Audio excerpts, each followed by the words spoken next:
holding a Captain America and a Spider-Man comic, trying to decide which was going to start my collection. You find out very quickly that everybody and their brother has their exact idea of what Spider-Man is and how it should be.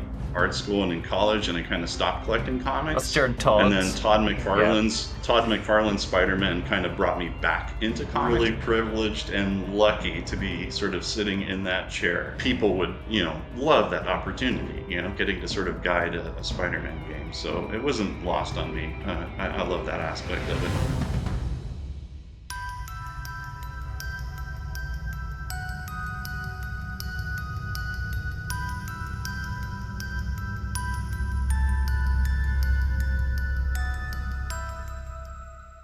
Yeah, so just before we sink our teeth into the game itself, just a bit of background on yourself.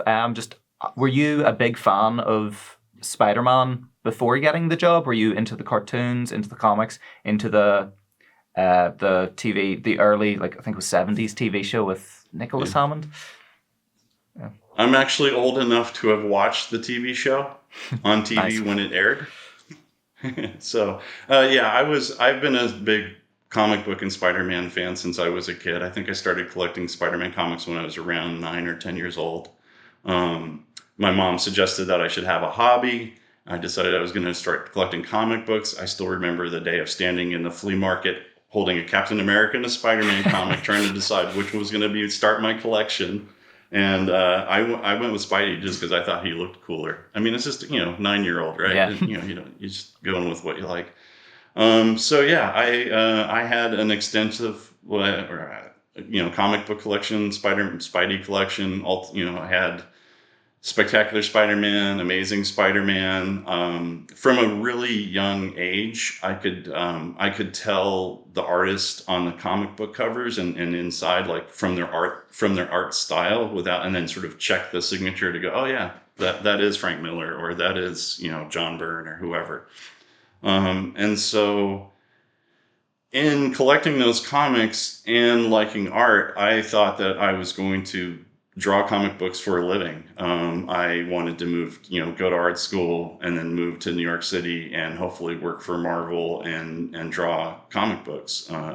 And as I got older, that was the 10-year-old me. As I got older and into art school, things shifted. I was more interested in doing graphic novels at that time, something a little bit more painterly and less formulaic than a Marvel comic.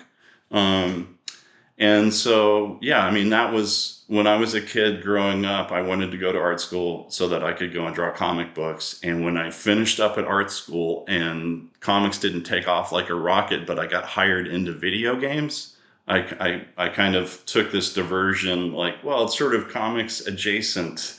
And, the stability of having, steady paycheck and, insurance and all that stuff was welcomed as a just fresh art school graduate coming out into the world and thinking that they wanted to do comics. So I still have in my closet, I still have boxes and boxes of comics. I have I think issue 82 of Spider-Man's my earliest issue.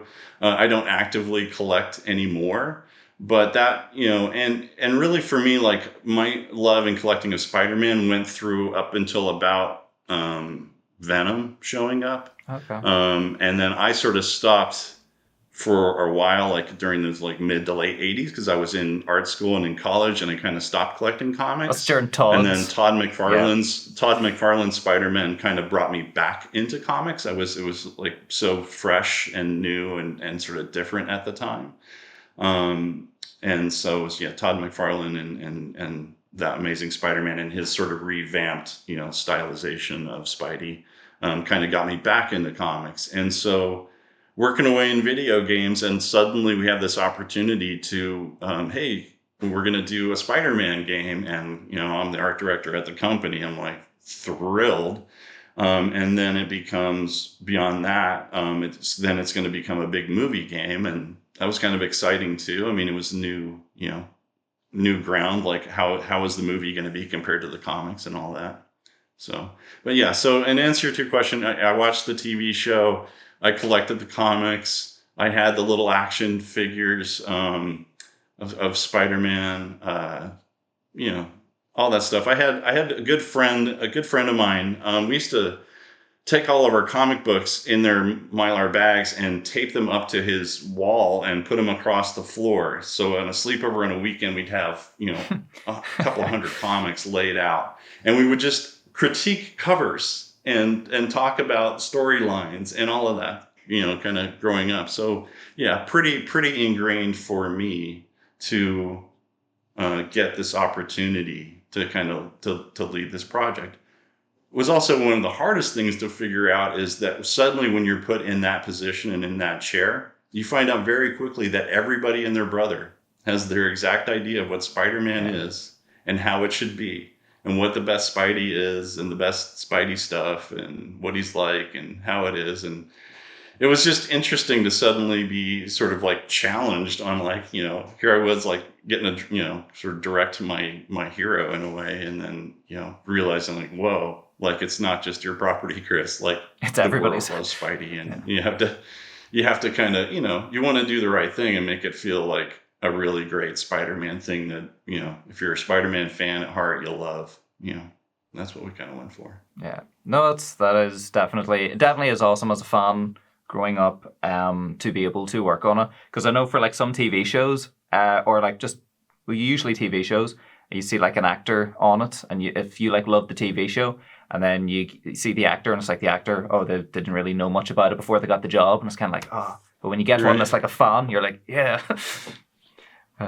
Yeah. But yeah, I mean, I felt like I was kind of carrying a torch, you know. I felt really privileged and lucky to be sort of sitting in that chair. I you know, it was palpable how many people would, you know, love that opportunity, you know, getting to sort of guide a Spider-Man game. So it wasn't lost on me. I love that aspect of it. It was just fortunate circumstances. I happened to be the art director at this company that through doing ports through Activision happened to land a Spider-Man game. And then I was kind of the guy, because of my artistic background in the comics and all that stuff, to kind of lead that up. If you enjoyed the video, like, comment, subscribe, support the channel on Ko-fi and Patreon. And if you didn't enjoy the video, like, comment, subscribe, support the channel on Ko-fi and Patreon. Right, good luck.